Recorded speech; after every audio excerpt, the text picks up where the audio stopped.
você já deve ter ouvido um boato aí que as vacinas contra a Covid causariam problemas cardíacos, mais especificamente miocardite. Um estudo israelense derrubou, né, aí, para poder variar, derrubou essa teoria da conspiração. Entre vacinados, a incidência de miocardite é de 2 casos por 100 mil pessoas, o que está dentro da média geral de antes da pandemia. E olha só, segundo o Centro de Controle e Prevenção de Doenças dos Estados Unidos, entre pessoas que tiveram Covid, a incidência de miocardite é de 146 por 100 mil. Quer dizer, o que prejudica o coração é a doença, obviamente, não a vacina. Um outro estudo da Faculdade de Medicina de Hannover, na Alemanha, descobriu que a Covid pode tornar os vasos capilares mais frágeis. Além desses dados, a gente sabe que problemas cardiovasculares são um dos principais fatores de risco para quem tem a doença.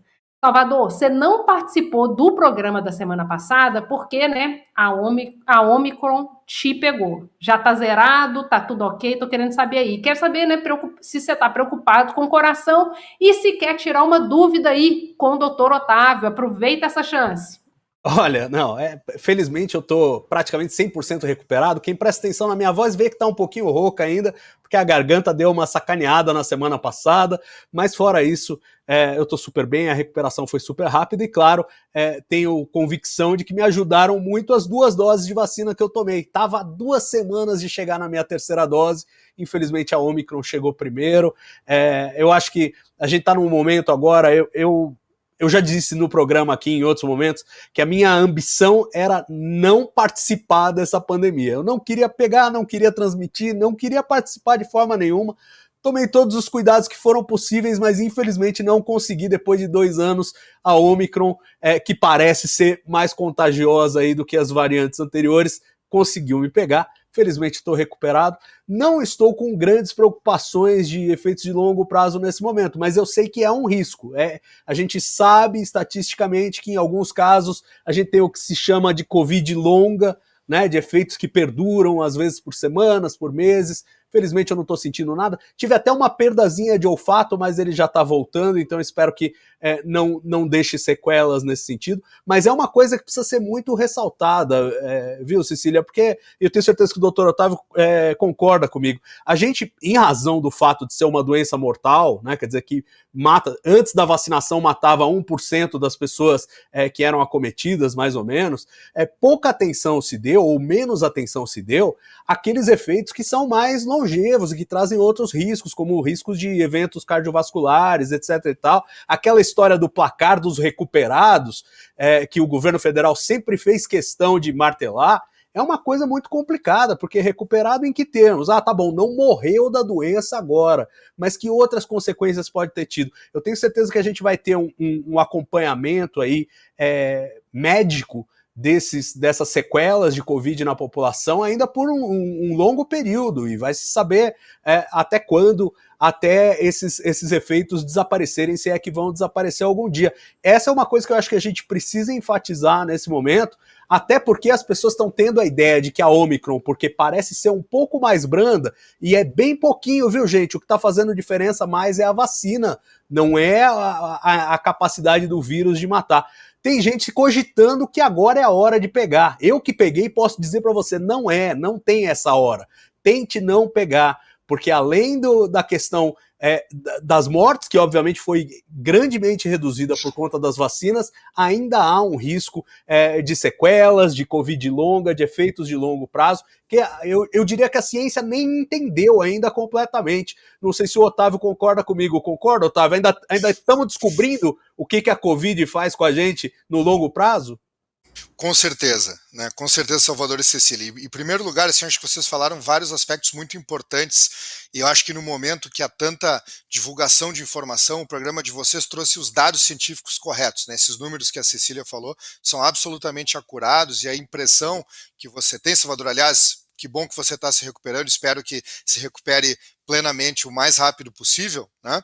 Mas eles são absolutamente corretos, né? Então, só para destacar alguns fatores assim para as pessoas. Em primeiro lugar, né?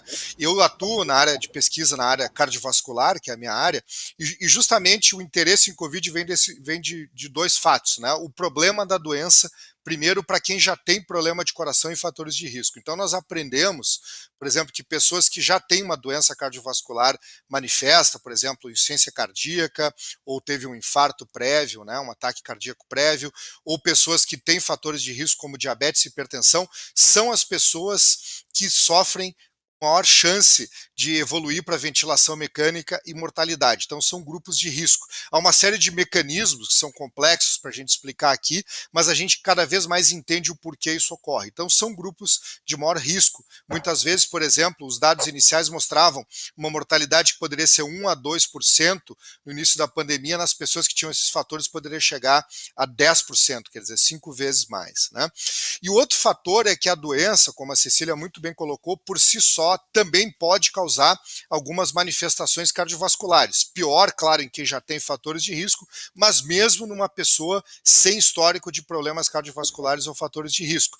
E aí existe uma série de problemas, por exemplo, como a miocardite, que é uma inflamação do coração causada pela Covid-19, pelo coronavírus, né, o SARS-CoV-2, existe a predisposição maior a arritmias cardíacas, existe, por exemplo, dentre outros problemas, uma predisposição maior a formar coágulos, né, dentro de vasos, o que a gente chama de trombose, que também podem ocasionar problemas graves. Então vejam que não só a Covid-19 exacerba um problema prévio em quem tem doença do coração ou fatores de risco, mas pode também causar um dano direto ou secundário ao sistema cardiovascular, ao coração. E o que a Cecília falou é muito importante. É muito maior o risco de você desenvolver, por exemplo, uma miocardite, essa inflamação pela doença, do que os raros casos, que são na maior parte infrequentes, leves, e os pacientes se recuperam, causados pela vacina, o que atesta a clara segurança da vacinação, né?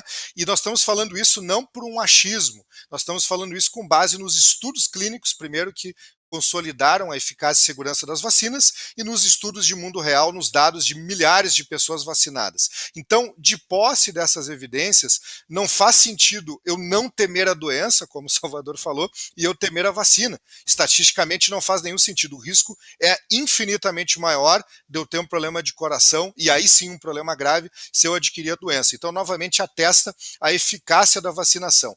E outro dado, Salvador, que você falou, tendo sofrido a doença, e a sua impressão é verdadeira, o que as pessoas têm que lembrar é qual é o principal papel da vacinação da Covid-19, e isso está sendo cumprido claramente. O que a gente viu nos estudos clínicos, ele se reflete no dia a dia, no que a gente chama nos estudos de mundo real, na prática clínica, que é o principal efeito das vacinas é reduzir o risco de doença grave, daquela Covid-19 que evolua para o risco da pessoa ir para a UTI, precisar ser entubada, e infelizmente também vem a óbitos. Então eu consigo reduzir óbitos e eu consigo reduzir doença grave. Em todas as estatísticas que vocês olharem, de vários lugares do mundo, estudos de mundo real, o que vocês claramente vão ver é que os casos graves, eles claramente se concentram naquelas pessoas não vacinadas, isso do ponto de vista global, nos Estados Unidos, Brasil, Europa, China, em todos os lugares, Catar, tem vários estudos sendo publicados semanalmente nos principais periódicos revisados por pares, que são as revistas médicas, né, principalmente as revistas de alto impacto, né, e obviamente, naqueles pacientes com esquema vacinal incompleto. Então, claramente, a segurança e a eficácia das vacinas, ela vem sendo comprovada, e eu acho que esse dado que vocês trazem para a população é muito importante, né? E no momento onde há vários grupos de mídias sociais, troca de vídeos, informação, principalmente para quem não entende a linguagem técnica, é importante a gente trazer os dados corretos, pessoal. Então, acreditem na ciência, acreditem nos estudos clínicos bem feitos, acreditem nos dados que vêm das revistas de alto impacto revisada por pares. Infelizmente, vídeos que venham com curas mirabolantes ou riscos inexistentes, sem base, sem fonte, duvidem disso. Perguntem para os cientistas, perguntem, obviamente, para os jornalistas sérios, como nós temos aqui, perguntem, obviamente, para a comunidade médica. É dali que vocês vão ter as informações acuradas, como foram muito bem colocadas hoje à noite aqui. E Janaína, a gente sabe que o Covid não vai sumir, né? O coronavírus não vai acordar um dia, pensar assim, bom, já deu, cansei, vou voltar ali para o lugar de onde eu nem deveria ter saído. Minha esperança é que a doença passe a ser, sei lá, uma gripezinha de fato, um resfriado, e que a gente, quando tiver, sei lá, vai lá na farmácia, compra aquele remédio do balcão mesmo e se resolve, que seja de fato uma coisa simples. É possível? Bom, como a gente já estava falando no início aqui, é muito provável que realmente o vírus fique conosco, né? E aí seja como a gente tem com a influenza, né? Então, nós temos as vacinas que são sazonais para a influenza, a H3N2 não fazia parte desse lote, né, de variabilidade antigênica que a gente tinha para agora, vai fazer parte agora na vacina de 2022, e como, se eu não me engano, foi o Otávio falou, a gente vai realmente a cada 6 meses ter que tomar, né, a vacina da Covid para aquelas variabilidades antigênicas que a gente tiver naquela sazonalidade. Então, normalmente, para doenças virais, é mais eficaz realmente que a gente tenha vacinas, né? Os antivirais para doenças respiratórias, eles não são tão eficazes quanto as vacinas, né? Então, o que a gente faz é tratar sintomas, né? Como eu já tinha falado antes, os vírus, eles replicam muito rápido, e aí a gente pode ter algumas mudanças em alguns aminoácidos naqueles receptores que estão lá nos nossos sítios ativos, né, nos fármacos, que os fármacos vão interagir com eles. Então, como eles se replicam muito rápido, a gente pode ter mutações, a gente pode ter com que um desses aminoácidos troque por outro aminoácido. E essa troca de um aminoácido por outro aminoácido, porque o vírus ele está sofrendo também o processo de seleção natural, né? Não é só a gente, né, que está sofrendo a seleção natural, todos os organismos, né? Até os vírus que não são considerados organismos vivos, mas enfim, têm informação genética e precisam do nosso maquinário celular para que eles se repliquem. Quando a gente tem essas variações antigênicas, a gente pode ter aí, experimentar uma falha no nosso medicamento antiviral. Então, muitas vezes, por exemplo, para HIV, que a gente tem realmente medicamentos, né, a gente tem um coquetel, nós temos cerca de 6 a 7 medicamentos para tratar o HIV, né, para que a pessoa fique com carga viral indetectável. Então, são medicamentos que atuam em várias fases do ciclo, né, daquele vírus. Por isso que o tratamento para HIV ele é bem sucedido, porque ele atua na entrada do vírus, na replicação, em várias fases do vírus dentro do ciclo dele na célula. Então, a gente consegue realmente chegar nessa carga viral quase que indetectável, mas para algumas cepas de HIV mutante, nós temos antivirais que não funcionam, né?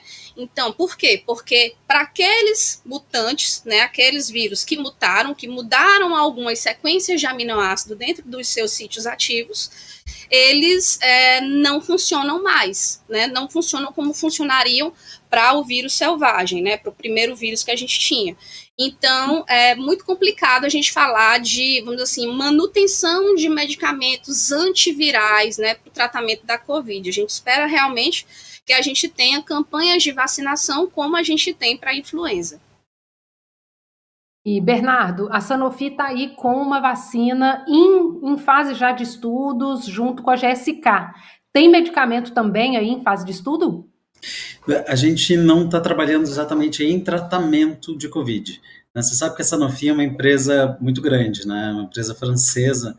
Ela tem segmentos muito tradicionais, e o segmento de vacinas, a Pasteur, é um desses segmentos muito importantes. E ela vem trabalhando no que exatamente o Otávio comentou. São algumas plataformas que já eram bem estabelecidas para o desenvolvimento de outras vacinas ou outros tratamentos para outras doenças, que está se utilizando para a COVID.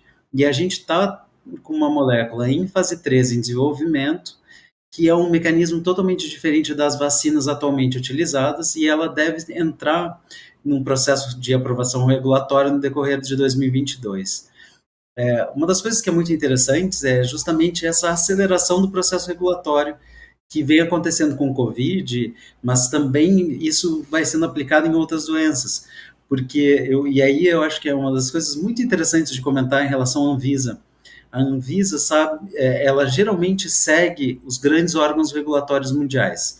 Então, o FDA nos Estados Unidos, o da Europa, mas em alguns casos a Anvisa está trabalhando em paralelo com esse. E a gente tem algumas moléculas alguns produtos dentro da Sanofi que estão sendo avaliados dessa maneira. Então, a Anvisa está sentando junto com o FDA para avaliar os documentos que estão sendo submetidos, os resultados das pesquisas. Isso vai acelerar muito e trazer novas moléculas, novas soluções para o Brasil, né? Isso é uma coisa fantástica, eu acho, mais um reconhecimento pela capacidade da Anvisa. Por outro lado, a gente está pensando exatamente nisso, que em todas as mutações que o Covid tem, em todas as áreas que a gente tem que cobrir para potenciais complicações e subpopulações que têm desfechos piores, por isso que está se buscando um novo mecanismo de criar imunidade através de um mecanismo diferente dentro da doença. Essa é a nova plataforma que a Sanofi está trabalhando. Jornalismo independente, pluralidade e análise de qualidade. Apoie o nosso projeto. Seja membro do canal My News.